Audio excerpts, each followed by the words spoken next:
ఆంధ్రప్రదేశ్లో తెలుగుదేశం పార్టీ కార్యకర్తలు మంచి జోష్లో ఉన్నారు.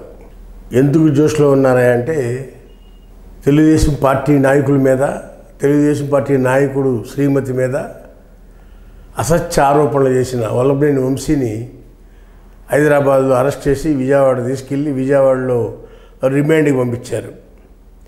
అది కూడా గన్నవరంలో పార్టీ ఆఫీస్ తగలబెట్టారనే కేసులో 71వ ముద్దాయి సుప్రీంకోర్టులో స్టేలో ఉన్న వ్యక్తి వంశీ చేసిన తప్పటడుగు మూలాన కేసు లేకుండా చేద్దామనే ప్రయత్నంలో లోతులో ఇరుక్కుపోయాడు. వంశీ కొత్త కేసులో ఇరుక్కుపోయాడు.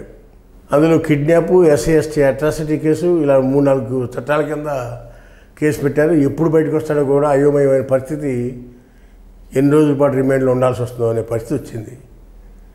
ఈ పరిస్థితి తెలుసు వంశీకి ముందు నుంచి కూడా. అధికారం మారితే ఫస్ట్ అటాక్ జరిగేది, ఫస్ట్ అరెస్ట్ చేసేది నన్నే అనే సంగతి వంశీ గారికి తెలుసు. సరే, అయినా సరే ఆయన 71వ ముద్దాయిగా గన్నవరం పార్టీ ఆఫీస్ తగలబెట్టిన దాంట్లో సుప్రీంకోర్టుకి వెళ్ళి స్టే తెచ్చుకుని హైదరాబాద్లో ఉన్నాడు. గన్నవరంలో కూడా వెళ్ళట్లా. అలాంటి పరిస్థితుల్లో ఈయన వంశీ గారు తెలివి తక్కువ నిర్ణయం వలన 71 ఉంది, స్టే వచ్చింది. 71వ ముద్దాయి పెద్ద శిక్ష పడదు, దాంతో బెయిల్లో ఉన్నాడు, హాయిగా నడిచిపోయేది. అలా కాకుండా కేసే లేకుండా చేద్దామని ప్రయత్నం చేస్తే, విట్నెస్ లేకుండా చేద్దామని ప్రయత్నం చేస్తే తెలుగుదేశం పార్టీ వాళ్ళకి సీరియస్ అయ్యారు. దాని మీద వాళ్ళకి ఏం జరిగిందని మూలాలు ఎతికితే, ఈ మూలాల్లో హర్షవర్ధన్ అనే అతను పట్టుకోవటం, ఆయన్ని కిడ్నాప్ చేయటం, అది కేసు లేకుండా అఫిడవిట్ సబ్మిట్ చేయటం, ఒకదాని వెనకమాల ఒకటి అనుకోకుండా అసలు లోతులో ఇరుక్కుపోయాడు వంశీ. తనకు తెలియకుండానే, తను తెలివిగా అనుకున్న వంశీ కూడా తెలియకుండానే తప్పు మీద తప్పు చేసుకుంటా అతను ఇరుక్కుపోయాడు. అలాంటి పరిస్థితుల్లో ఇప్పుడు విజయవాడ సెంట్రల్ జైల్లో రిమాండ్లో ఉన్నాడు. వంశీతో పాటు మొత్తం ఈ 2వ కేసులో 12 మంది ఉన్నారు. ఏదైనా కానీ వంశీ మీద 16 కేసులు ఉన్నట్టు తెలుస్తూ ఉన్నాయి. పార్టీ ఆఫీస్ తగలబెట్టింది కానీ, కిడ్నాప్ విషయం కానీ, వాళ్ళ గతంలో భూ దందాలు, సెటిల్మెంట్లు, ఇలా రకరకాలు రాజు తలుచుకునే దెబ్బల కొరత అని ప్రభుత్వం 17 కేసు ఇస్తున్నారు ఇవాళ. అలా 16 కేసులు ఉన్నాయని చెప్తున్నారు. అది ఆయన పరిస్థితి. అదేవిధంగా పొద్దున్న లేచిన కానీ ఇప్పుడు రెడ్ బుక్ ఓపెన్ చేశాడు మా లోకేష్ బాబు అని తెలుగుదేశం కార్యకర్తలు అన్నారు. ఇందులో రెడ్ బుక్ పాత్ర ఏముంది? వంశీ అనేది తను తెలివి తక్కువగా చేసిన స్టెప్ వల్ల ఆయన ఇరుక్కుపోయాడు. దాని మీద కోర్స్ ఆఫ్ లా యాక్ట్ చేయటం వలన తను దొరికిపోయాడు. ఇది రెడ్ బుక్ పని ఏం లేదు. రెడ్ బుక్ పని అయితే ఇందులో నుంచి ఎందుకు పని చేయట్లేదు? రెడ్ బుక్ వాళ్ళు సుప్రీంకోర్టుకి వెళ్ళి స్టే తెచ్చుకునేవారికి ఎందుకు టైం ఇవ్వాలి? ఈ లోపే అరెస్ట్ చేయొచ్చు కదా. ఏదో కార్యకర్తలు ఏదో సంతోషపడుతున్నారు, పండగమని ఇంట ఊరుకోవడం తప్పితే అక్కడేమీ లేదు. ఇకపోతే కొడాలి నాని, ఇక ఈయన మీద రాష్ట్రంగా పక్క రాష్ట్రాలు ఫారెన్లో ఉన్నాళ్ళకు కూడా తెలుగుదేశం సింపథైజర్స్కి బెడకాయ పిసికి చంపేయాలన్నంత కోపం ఉంది. ఎవరి మీద? కొడాలి నాని మీద. అసలు ఫస్ట్ రాజకీయాల్లో అతి చిన్న వయసులో వచ్చిన కుర్రాడిగా అందరూ ఒక మాస్ ఉన్న ఇమేజ్ ఉన్న లీడర్గా గుర్తించారు కొడాలి నానిని. అది టీడీపీలో వచ్చాడు. చాలా సంతోషం. 2 సార్లు టీడీపీలో గెలిచాడు, 3వసారి వైసీపీకి వెళ్ళాడు, 4వసారి వైసీపీలో గెలిచాడు, మంత్రి అయ్యాడు. మంత్రి అయిన కానీ మొదలెట్టాడు ఇక బూతులు, ఎక్కడ లేని బూతులు మాట్లాడతాం. చంద్రబాబు నాయుడిని, భువనేశ్వర్ని, లోకేష్ని, బాలకృష్ణని, అందరినీ, నందమూరాలని, నారావాణి తిట్టనాలు లేడు, అందరినీ తిట్టడం మొదలెట్టాడు. అట్లాంటి బూతులు పంచాంగం మొదలైతే వార్తలు చూసే పెద్దలు కూడా కొడాలని వచ్చి టీవీ కట్టేసి చూడటం మొదలెట్టారు. అంటే పిల్లలు కూడా ఇంటి బూతులు ఎక్కడ పిల్లలు నేర్చుకుంటారని అంత బాధ, అంత అసభ్యకరమైన వల్గర్ లాంగ్వేజ్ మాట్లాడటం మొదలెట్టాడు కొడాలి నాని. అలాంటి నాని ఇప్పుడు నెక్స్ట్ లిస్ట్లో ఉన్నాడు.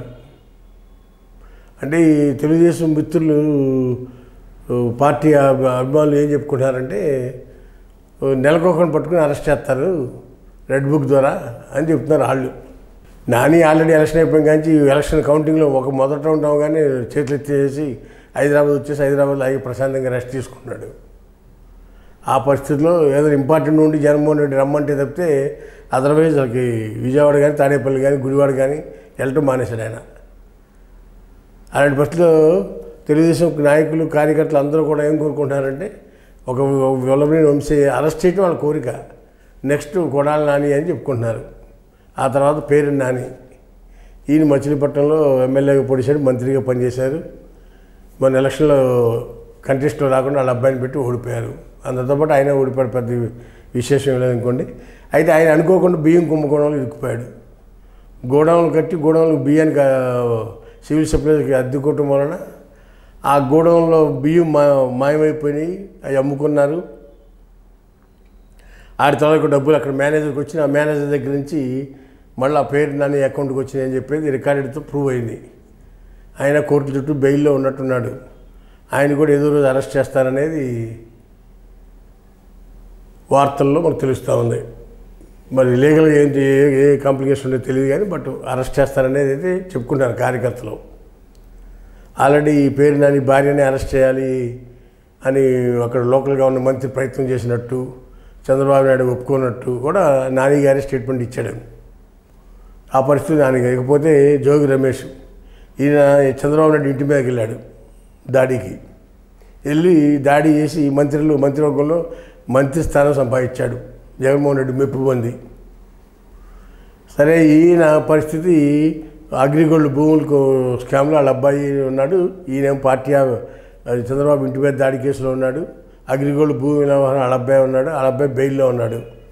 ఇప్పుడు ఆయన అరెస్ట్ చేయాలనేది పార్టీ కేడరు. అలాగే దేవినేని అవినాష్ పార్టీ ఆఫీస్ మీద దాడి కేసులో ఉన్నాడనేది ఒక ఇది. అవినాష్తో పాటు తలసరి రఘురామ్ కూడా Jaganmohan Reddy adviser, tour programme adviser, ఆయన కూడా ఉన్నాడు. వీళ్ళందరితో పాటు ఏళ్ల అప్పిరెడ్డి, గుంటూరు జిల్లా ఎమ్మెల్సీ, వీళ్ళందరినీ కూడా 1 by 1 అరెస్ట్ చేస్తారనేది తెలుగుదేశం పార్టీ కార్యకర్తలు. రెడ్ బుక్ రాజ్యాంగం పనిచేస్తుంది, రెడ్ బుక్ వర్క్ చేస్తారని చెప్పుకుంటున్నారు. వేచి చూద్దాం ఎవరిని ఎంతకాలంలో అరెస్ట్ చేస్తారు. ఒక పక్క చూస్తేనేమో వైసీపీలో ఓటమి చెందిన డిప్యూటీ సీఎం వాళ్ళ నానిని తీసుకొచ్చి పార్టీలో చేర్చుకున్నారు. కడవ వాళ్ళందరికీ తెరలేపుతున్నారు చేర్చుకుంటామని చెప్పి. మరి ఏ రాజకీయ పార్టీలు ఎటు వెళ్తానో ఏం అర్థం కావట్లే. మరి ఈ రెడ్ బుక్ రాజ్యాంగం ఏంటో అర్థం కావట్లే. ఏం చేస్తారో చూద్దాం. త్వరలో కొడాలి నానిని అయితే అరెస్ట్ చేస్తారనేది కూటమిలోని కార్యకర్తలందరూ కూడా చెప్పుకుంటూ ఉన్నారు. జరుగుద్దని కూడా అర్థమవుతూ ఉంది. ఎందుకంటే అతను విక్టిమ్గా ఉన్నాడు చాలా కేసుల్లో. ఆల్రెడీ అతని మీద ఎఫ్ఐఆర్లు ఫైల్ అయ్యి ఉన్నాయి. కానీ ఇవాళ అరెస్ట్ చేయడం అనేది ఎప్పుడనే తెలియదు, ఇవాళ రేపు అనేది తెలియదు. బట్ అరెస్ట్ అవుతాడు. ఈయన కూడా గ్యారంటీగా అరెస్ట్ చేస్తారు. ఎవరిని? కొడాలి నానిని కూడా. వేసి చూద్దాం. ఆంధ్ర రాష్ట్రంలో రాజకీయాల్లో ఏ రోజు ఏం జరుగుతుంది ఎవరో చెప్పలేం కదా. హాయ్ ఫ్రెండ్స్, మా ఫ్యూచర్ టుడే ఛానల్ చూస్తున్నందుకు చాలా థ్యాంక్స్. మరిన్ని లేటెస్ట్ వీడియోస్ కోసం వెంటనే సబ్స్క్రైబ్ చేయండి. అలాగే ఈ బెల్ని కూడా రింగ్ చేసేయండి. మా లేటెస్ట్ వీడియోస్ నోటిఫికేషన్స్ అన్నీ మీ మొబైల్లో వస్తాయి. మా వీడియోస్ మీకు నచ్చితే లైక్ చేయండి, షేర్ చేయండి. నచ్చకపోతే కామెంట్ చేయండి.